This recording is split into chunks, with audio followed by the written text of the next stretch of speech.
Metre से electric की चोरी कर सकते हैं या अपने बिजली बिल को कम कर सकते हैं। पोल से गुजर रहे तार के ऊपर बैठा कोई पक्षी को करंट क्यों नहीं मार देता है? क्या हम अगर किसी रेलवे लाइन के ऊपर से जा रहे OHC वायर को पकड़ कर लटक जाएंगे तो हमें करंट मारेगा या नहीं मारेगा? तो इसको समझते हैं हम। सबसे पहले आप कुछ भाषा समझिए। जो फेज करंट होता है ना, इसके कई नाम होते हैं, पहले उन नामों को समझिए। फेज वायर को हम लोग लाइव वायर या जिंदा तार कहते हैं। इसे हॉट वायर या गर्म तार के नाम से भी जान जाता है। इसी को हम लोग कहते हैं मेन वायर। अब दूसरा हो जाता है न्यूट्रल। न्यूट्रल को हम लोग कोल्ड वायर कहते हैं या इसे ठंडा तार कहते हैं। अब इनका काम क्या होता है? फेज वायर उसे कहते हैं जो करंट को ले आ रहा है, और न्यूट्रल उसे कहते हैं जो करंट को ले जा रहा है। यही दो चीजें होती हैं, और अर्थ होता है एक अलग चीज होता है। ये भी एक तरह का न्यूट्रल है, ये सेफ्टी के लिए ही लगाया जाता है। उसको हम आगे समझाएंगे, अभी यही मेन समझिए। फेज वायर के रास्ते से करंट आता है और न्यूट्रल से जाता है। आना जितना जरूरी है उतना ही जरूरी जाना है। जैसे मान लीजिए हम सांस ले रहे हैं तो ये फेज है, और छोड़ेंगे तो वो है न्यूट्रल। तो आप बताइए ना, हमारे लिए जरूरी क्या है, फेज की न्यूट्रल? भैया एको को कम होगा ना तो हम मर जाएंगे, कि ऐसे थोड़ी होगा खाली फेजे पे रह जाएंगे, खाली इसे छोड़ते रहेंगे न्यूट्रल पे हो जाएंगे। तो फेज और न्यूट्रल दोनों जरूरी है। जैसे एक चोर जाता है चोरी करने के लिए, तो घुसले रह जाएगा अंदर तो सुबेरे पिटाएगा वो। मान लीजिए बिना घुसले निकल गया तो फिर फायदा क्या हुआ, उसको चोरी किए।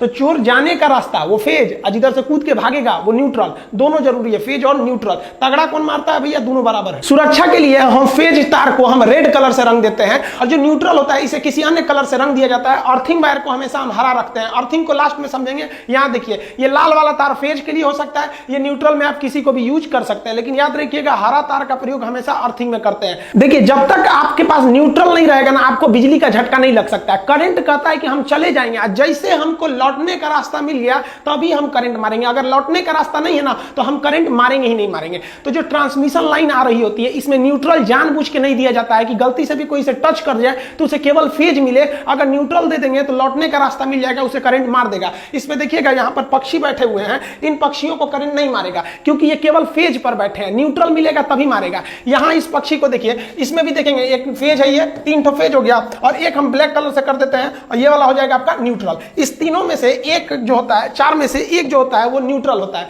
अब जैसे ये देखिए, ये पक्षी फेज पे बैठा है, ये भी फेज पे, ये भी फेज पे।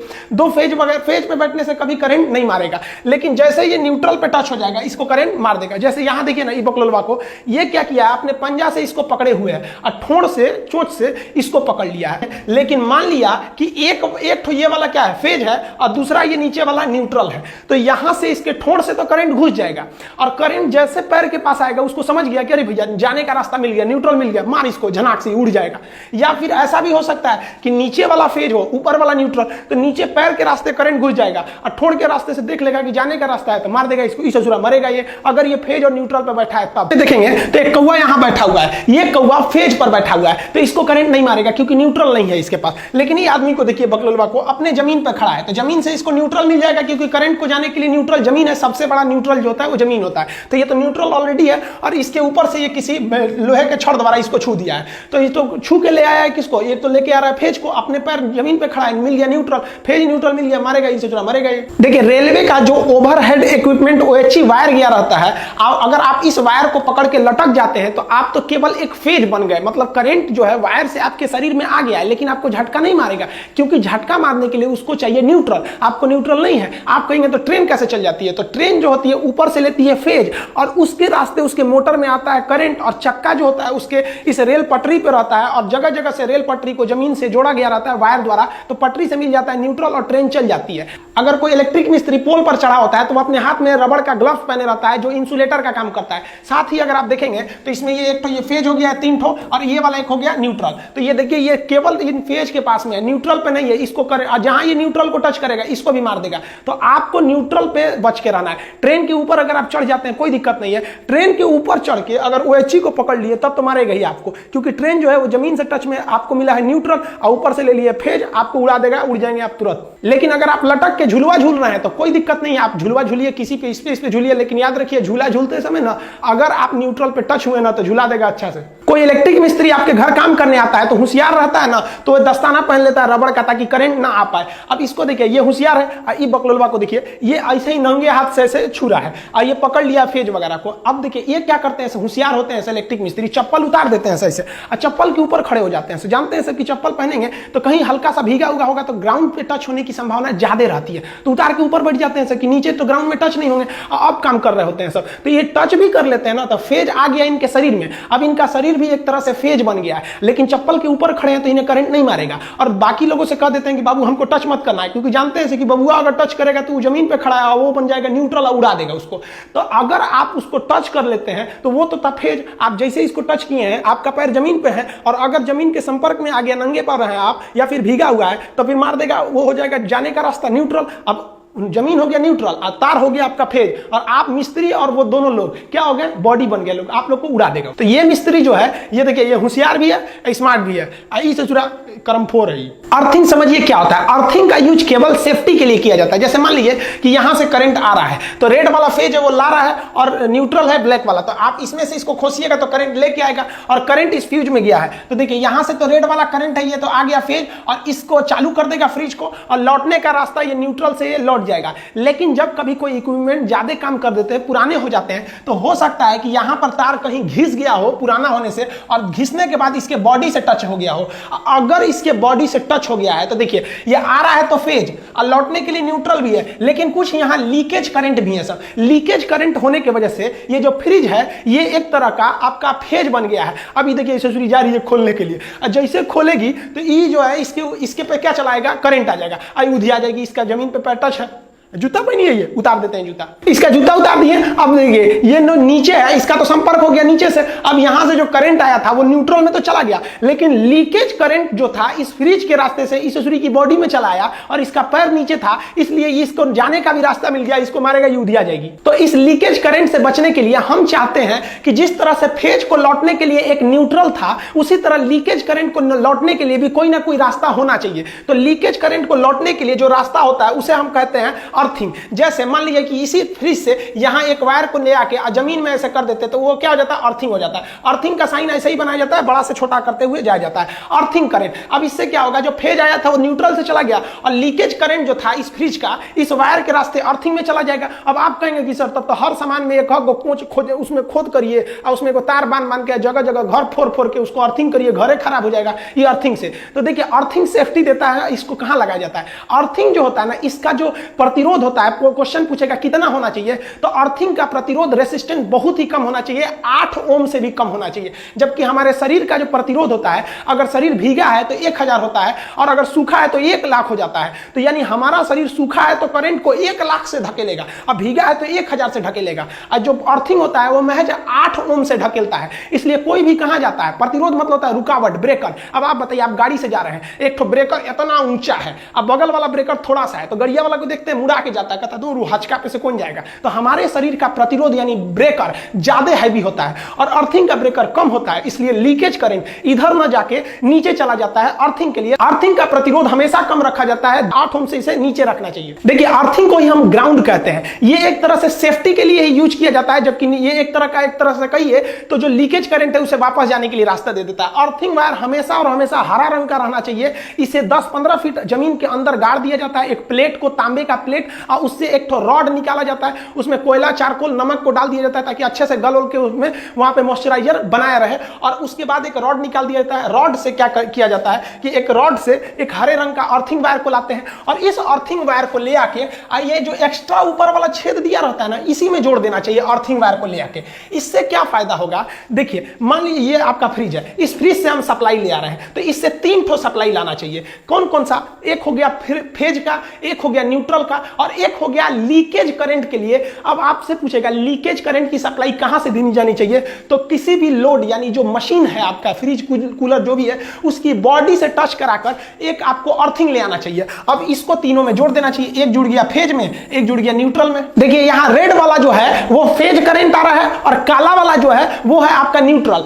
अब मान लीजिए इस पे जो लीकेज करंट है उसको हम हरे रंग के तार से लाएंगे, यहां बोर्ड भी हरा है इसलिए हरा चलेगा नहीं, हम इस पे सफेद कर दे रहे हैं, तो लीकेज करंट को सफेद रंग से ला रहे हैं और यहां ऊपर वाले में जोड़ दे रहे हैं। तो ये ऊपर वाला जो होता है अर्थिंग होता है। अब बताइए अगर ये जो है इस पे लीकेज है करंट का, मान लीजिए यहां पे लीकेज है, अब हम इसको अर्थिंग से जोड़े हैं, तो अब इस सूरी नहीं जाएगी, बच जाएगी। देखिए कैसे, इस पे लीकेज है तो जो मेन करंट आया फेज से लौट जाएगा न्यूट्रल से, लीकेज करंट को पकड़ लेगा ये आपका अर्थिंग वायर, क्योंकि इसका प्रतिरोध कम है इसलिए करंट इधर से जाएगा, इस आदमी का प्रतिरोध ज्यादा होता है इसलिए इधर से नहीं जाएगा, और ये होते हुए इस प्लग में चला जाएगा, और इस बड़े वाले को हम लोग ऊपर वाले में खोस देते हैं, और ये इस रास्ते से जमीन में चला जाएगा। जाएगा, अतः लीकेज करंट गया जमीन में। जमीन सबसे बड़ा चार्ज सिंक है, इसमें कितना भी वोल्ट का करंट दे दीजिए ये सोख लेता है। तो ये हो गया आपका अर्थिंग वायर। अब क्वेश्चन पूछता है कि अर्थिंग का जो ये वाला पिन होता है ये मोटा और सबसे लंबा क्यों बनाया जाता है? तो देखिए हम ये इसमें क्यों बनाया जाता है, जैसे मान लीजिए कि हम इसमें खोसे इसमें, तो हमको सबसे ज्यादा जरूरी क्या है कि फ्रिज भले देर से चले लेकिन करंट ना मारे, इसलिए अर्थिंग वायर को लंबा बनाते हैं कि पहले ही ये किसमें घुस जाए, प्लग में घुस जाए।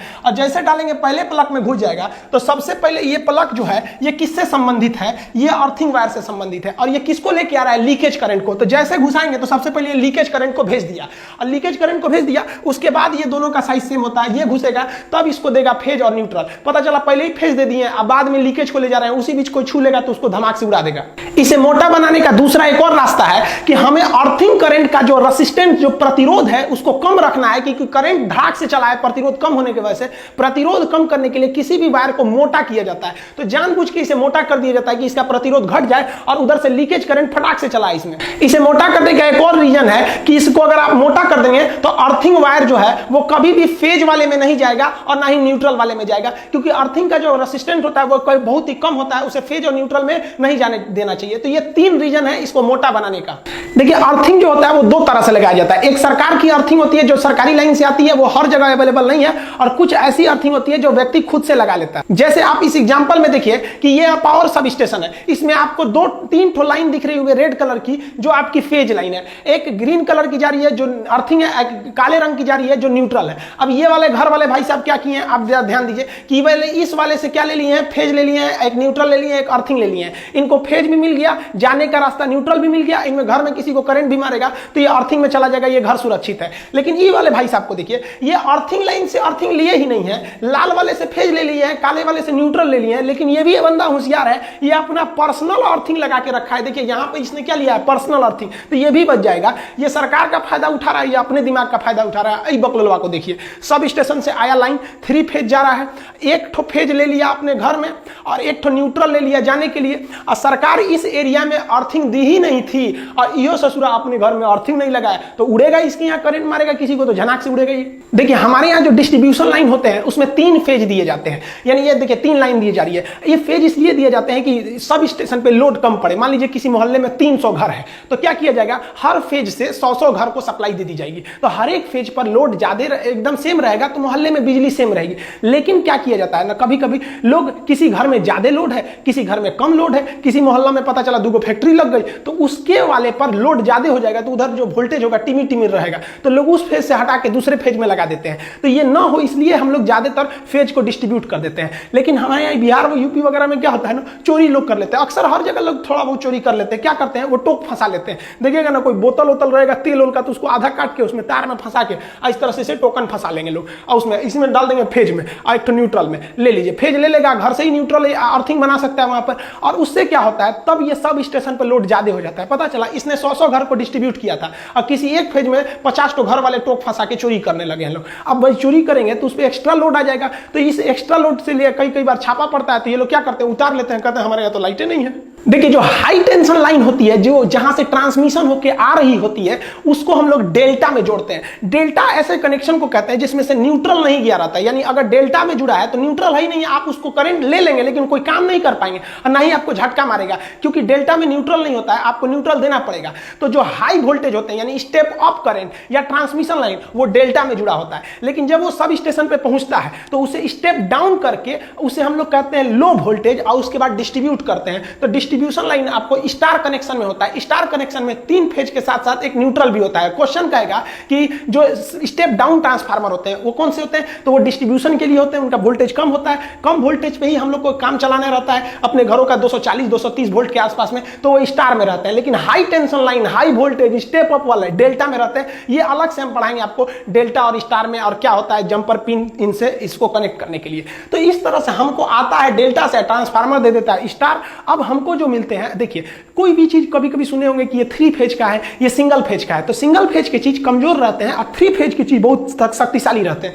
जैसे यहां से देखिए आपको 3 लाइन जा रही है, R/B ये फेज को दर्शाते हैं, N से हो गया न्यूट्रल। तो ये पंखा जो है एक नीले रंग का फेज लिया, एक काले रंग का न्यूट्रल लिया है, तो न्यूट्रल कॉमन बना दिया जाता है, एक ही रास्ता हो जाता है निकलने के लिए। तो ये पंखा कितने फेज का है? 1 फेज का। ये लाइट को देखिए, ये पीले वाले से लिया है फेज और काला वाले से न्यूट्रल, सबके लिए एक ही न्यूट्रल है काला वाला, तो ये भी सिंगल फेज का है। आप इस सॉकेट को देखिएगा तो इसमें लाल वाले से एक ठो ले लिया है फेज और काला वाले से लिया है न्यूट्रल, तो ये भी कितने फेज का है? सिंगल फेज का। लेकिन मोटर को बहुत ज्यादा मेहनत करना होता है, उतना पानी को पचतल्ला पे चढ़ाता है टंकी पे, तो सिंगल फेज पे उतना शक्ति नहीं हो पाएगा। तो इस ससुरा को देखिए 3-3 को फेज ले ले है, लाल वाले में से पीला नीला R/B तीनों फेज ले लिया है। फेज को हम लोग कोड भाषा में R/B कहते हैं, और एक तो न्यूट्रल लिया है। तो ये मोटर कितना फेज का है? 3 फेज का मोटर है। अब इसीलिए लोग कहते हैं ससुरा मोटर से करंट मारता है तो उड़ाइए देता है। अरे उड़ाइए कौन चीज देता है? मोटरवा ससुरा 1 फेज पे थोड़े चल रहा है, वो तो 3 फेज पे चल रहा है। तीनों फेज बा छुएगा तो उड़िएगा नहीं। लेकिन अगर वही कोई मोटर कम पावर का है, जैसे ये मोटरवा को देखिए ना, ऊपर से 3 ठो फेज गया है,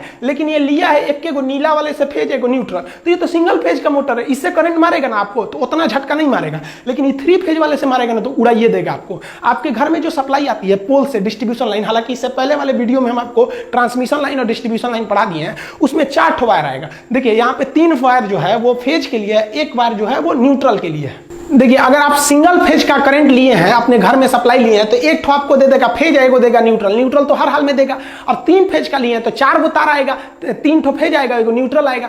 तो अब आप कहेंगे कि सर हम फेज लेते हैं और जला के न्यूट्रल से भेजते हैं, तो आप जैसे मान लीजिए यहाँ से लिए पोल पे से आपके मीटर में आया है 1 फेज 1 न्यूट्रल, और इधर से निकलेगा आपके घर में 1 फेज और न्यूट्रल, तो फेज से करंट जाएगा, न्यूट्रल से आएगा, मीटर को होते हुए पोल पे जाएगा। आप सोचेंगे ससुरा पोलवा पे से कहाँ चल जाता है? तो पोल पे से वो जाता है ट्रांसफार्मर के पास, और ट्रांसफार्मर में एक तार द्वारा उसे ग्राउंड करके अंदर भेज दिया जाता है। तो न्यूट्रल और ग्राउंडिंग में ज्यादा का अंतर नहीं है, ये अपने घर नहीं ले जाता है, वही ट्रांसफार्मर तक ले जाता है, वहां से ग्राउंड कर देता है। अब बिजली चोरी कैसे करते हैं लोग, देखिए मान लीजिए आपका सिंगल फेज का मीटर है, तो 1 फेज ले लिए, 1 न्यूट्रल ले लिए, तो ये इनपुट है, आउटपुट आपके घर में जाएगा 1 फेज 1 न्यूट्रल। तो चोरी करने वाला क्या करता है कि यहां से फेज ले जाता है और न्यूट्रल को बीच में रोक देता है, किसी कमरा के पास जाके न्यूट्रल को काट के टेप चिपका देता है। तो करंट तो इधर से गया, ये फ्रिज चलेगा नहीं चलेगा, क्योंकि केवल फेज मिल रहा है। पंखा चलेगा, फेज मिल रहा है, लेकिन ये ससुरा होशियारी कर देता है, यहां से इसको ले जाके एक इधर से ना अर्थिंग जोड़ देता है। अब बताइए, जाने का रास्ते को ही ना न्यूट्रल कहते हैं, तो आया फेज और न्यूट्रल ना जाके ग्राउंड में चला गया, तो ये पंखा तो चलिए जाएगा, उस ससुरा को सेफ्टियो मिल जाएगा, चलियो जाएगा। तो इससे जो है मीटर की रीडिंग नहीं उठ पाती थी। अब मीटर लोग खूब लगा देते थे, अब बिजली नहीं आता था, तो सरकार इससे परेशान थी, तो सरकार ने ना उसकी जगह पे ले दिया डिजिटल मीटर। अब अगर आप डिजिटल मीटर लगा देंगे और सोचेंगे कि इस तरह से बीच में न्यूट्रल को काट के बाईपास कर दे हम, किसके थ्रू? अर्थ के थ्रू, तो इस ससुरा जो है ना, इस पे जब रीडिंग लेने आएगा तो इस पे बटन होता है, कोंचता है, जो देखता है कितना वोल्टेज उठा रहे हैं, कितना एम्पियर उठा रहे हैं, कितना बिल आया है, तो उसमें वो बता देगा कि ससुरा न्यूट्रलवा काट दिया है, क्योंकि करंट जा रहा है, आ नहीं रहा है, फाइन मारिए इस पे, तो उल्टा और फंस जाइएगा। तो ये वाला जमाना ये उस मोटर पे रहता था जिसमें वो पट्टी घूमती थी, लेकिन ये डिजिटल में ये काम नहीं आएगा। तो अभी के समय बिजली बिल को कम करने के लिए हावेल्स या बड़ी बड़ी कंपनियों का पावर सेविंग यूनिट आता है। आप एक मशीन टाइप का होता है, इसे लगा दीजिएगा तो ये बिजली को कम कर देता है। ये कैसे कम करता है? तो एक्चुअली ये पावर फैक्टर को 0.8 से ऊपर बढ़ा देता है, यानी लगभग 1 के करीब ले जाता है पावर फैक्टर को, जिससे बिजली बच जाती है। अब ये पावर फैक्टर समझिए, देखिए पावर फैक्टर जो होता है सबसे बेस्ट पावर फैक्टर 1 को माना जाता है, 1। लेकिन पावर फैक्टर आपका घर में 1 नहीं रह पाता है, 1 से कम रहता है। तो 0.8 तक है ना, तो ठीक है, ये लगभग 1 के करीब है, लेकिन 0.8 से कम है, 0.7 है, 5 है, 2 है, तो आपका बिजली बहुत ज्यादा उठ रहा है। तो ये पावर फैक्टर को आपको 1 के करीब रखना है। 0.8 है तो ठीक है। कैसे होते हैं सब पावर फैक्टर? तो देखिए ध्यान से, जो हमारा लोड होता है, जो मशीनें को हम लोग यूज करते हैं, बल्ब वगैरह, वो 3 तरह के लोड होते हैं। एक होता है रेसिस्टिव लोड। रेसिस्टिव लोड उसे कहते हैं जिसमें लाइट और हीट उत्पन्न होती है, जैसे कोई बल्ब वगैरह हो गया, तो ये रेसिस्टिव लोड है, इसमें कोई भी चीज घूमने वाला नहीं होता है, तो ये ज्यादा बिजली नहीं उठा पाता है। लेकिन अगर आपका कोई इंडक्टिव लोड है, तो इंडक्टिव लोड में क्या होता है, कोई भी चीज घूमने वाली होती है, जैसे पंखा हो गया, मोटर हो गया, कोई भी चीज जिसमें कॉइल का प्रयोग होता है, घूमता है इंडक्शन के द्वारा, तो उसे कहते हैं इंडक्टिव लोड, इसमें कॉइल का प्रयोग होता है। तो ये जो होता है ना, ज्यादा बिल उठाता है। और सबसे कम उठाता है कैपेसिटिव लोड। कैपेसिटिव लोड उसे कहते हैं जिसमें इस तरह के छोटे छोटे कैपेसिटर लगे होते हैं। अब आप बताइए, ये मोटर है, क्या है ये? Inductive load. ये बल्ब वगैरह है, ये क्या है? Resistive load. और कैपेसिटर वगैरह लगे हैं तो सबसे कम बिजली बिल उठाता है। अब हम ये समझते हैं ससुरा ज्यादा क्यों उठा लेता है, तो जो अल्टरनेटिव करंट होता है ना, वो वेव की तरह चलता है, सांप की तरह। देखिए ये सांप चल रहा है ना, तो ये अल्टरनेटिव करंट है, और जो ट्रेन होती है ना वो डायरेक्ट करंट, अगर सीधे गया तो डीसी डायरेक्ट करंट, ऐसे ऐसे गया तो वो हो जाता है अल्टरनेटिव करंट। तो अल्टरनेटिव करंट बनाने वाला अल्टरनेटर और डायरेक्ट करंट बनाने वाला डायनेमो। तो डायरेक्ट करंट को डायनेमो को कहते हैं डीसी जनरेटर, अल्टरनेटर को कहते हैं एसी जनरेटर। तो जनरेटर का दो टाइप होते हैं, उसको नेक्स्ट वीडियो में कभी समझा देंगे।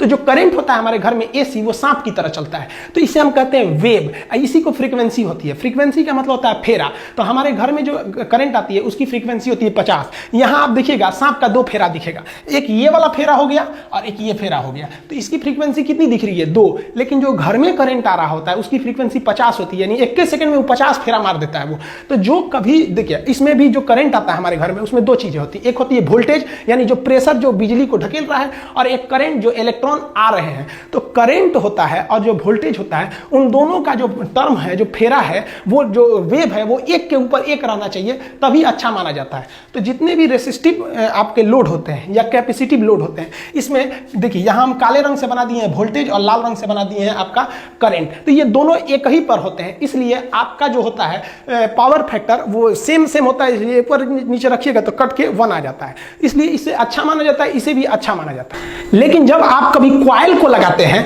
यानी इंडक्टिव लोड को लगाते हैं, मोटर फैन वगैरह को, तो इसमें पंखा जो घूमने लगता है ना, तो ये करंट को रोक लेता है। तो जिस वजह से इसका ग्राफ ऐसे बनता है, काला वाला मतलब वोल्टेज का ग्राफ आगे चला जाता है और करंट पीछे रह जाता है। तो वोल्टेज आगे चला गया, करंट पीछे रह गया, तो करंट को ऊपर रख के वोल्टेज से डिवाइड करेंगे तो पॉइंट में चला आता है। तो वही आपका जो पावर फैक्टर होता है ना, वो 1 से नीचे जाने लगता है वहां से। तो इसलिए आपको जरूरी है कि ये जो आपका करंट पीछे रह गया, इसको ढकेल के आप किसके बराबर करिएगा? आप वोल्टेज के बराबर कीजिएगा। लेकिन इसे जुड़ा होगा ही नहीं, क्योंकि मोटरवा जब चलेगा तो करंट वह पीछे ही रह जाएगा, वोल्टेज वह आगे चल जाएगा। तो इसका एक रास्ता है। जैसे मान लीजिए किसी 2 आदमी को एक जगह पे पहुंचना है 10 किलोमीटर की दूरी पर, एगो तेज दौड़ने वाला है, एगो धीमा दौड़ने वाला है। तो एक काम कीजिए ना, अगर साथे पहुंचाना है तो धीमे दौड़ने वाले को पहले ही दौड़ा दीजिए, दौड़ जोरे, और उसके आधा घंटा बाद दूसरा को छोड़िए। तो यही काम करता है ये हावेल्स का जो मशीन है, कई कंपनियों के आते हैं, एंकर वगैरह के, पावर सेविंग मशीन। ये क्या करता है, जैसे इसको लगा देंगे ना, जैसे मोटर ऑन करेंगे तो वो करंट को ढकेल के बहुत आगे भेज देता है, कहता है भाग जाओ तुम भाग जाओ, और उसके बाद पीछे से वोल्टेज को छोड़ता है। तो करंट का स्पीड धीमा था, वो धीरे धीरे जा रहा था, वोल्टेज पकड़ के उसको एक ही वेव बना देता है, जिस वजह से हमारा पावर फैक्टर लगभग 1 के करीब आ जाता है और हमें बिजली की बहुत ही ज्यादा बचत हो जाती है। आई होप आप समझ गए होंगे। अब नेक्स्ट वीडियो में हम समझा देंगे आपको एसी करंट और डीसी करंट में क्या अंतर होते हैं, मोटर में किस तरह से बनाए जाते हैं, शंट मोटर क्या होता है, सिंक्रोनस मोटर क्या होता है, ट्रैक्शन मोटर क्या होते हैं, सब कम्यूटेटर कहाँ होता है, अल्टरनेटर